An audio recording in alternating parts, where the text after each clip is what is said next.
Let's use the Pythagorean theorem to find the missing sides of a couple right triangles.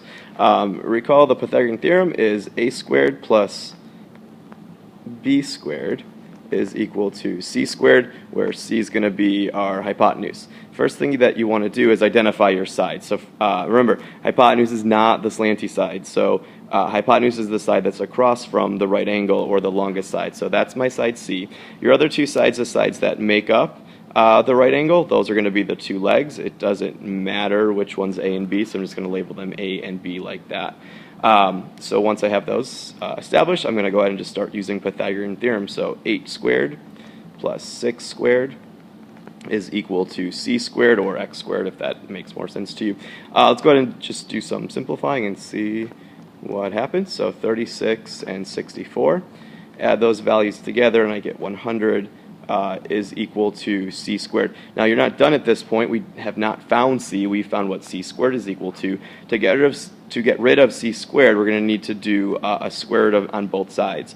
So let's take the square root of both sides. The square root of c squared is just c, and the square root of 100, hopefully that number jumps out at you and you recognize as a perfect square. The square root of 100 is just 10, so that missing side, the hypotenuse in this case, should be just 10. If I go back and check my directions, notice they asked me to find an exact value, which we did. C is exactly 10. They also ask for an approximate answer. Well, that's not going to apply in this case because we didn't have to round it. We know it's just going to be 10 exactly. So let's see what happens on this next problem, though, where we will have to give two separate answers. Again, first thing first, identify your sides. C is not the slanted side. C is your hypotenuse, the side across from the right angle. So 6 is C in this case. The other two sides are your two legs, A and B, and it doesn't matter which one's which. Now be careful when you set these up. When some people do these, they just get in the habit of always squaring and adding the two numbers together. So they set up 3 squared plus 6 squared is equal to x squared. And hopefully you recognize right away that that's really, really wrong.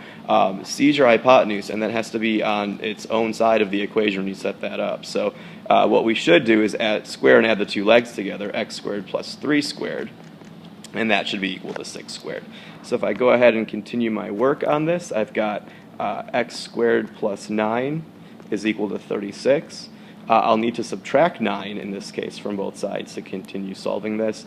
So x squared would be equal to 27. And again, we don't have x by itself yet. I need to take the square root of both sides to find out my missing side. So I get x equals, and now at this point we have to make our decision.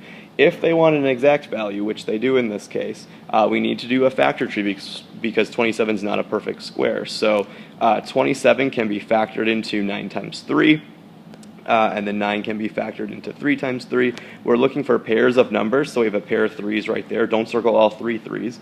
That pair of 3's gets to go out. This single 3 that's left over is stuck inside. So my exact answer for this problem is 3 times the square root of 3. If you recall in the directions, though, they wanted two values. They also wanted the approximate answer. So the approximate one's easy to do as long as you have a calculator. So go ahead and take out your calculators, type in the square root of 27. That should come up to be about, if we round to 2 decimal places, 5.20.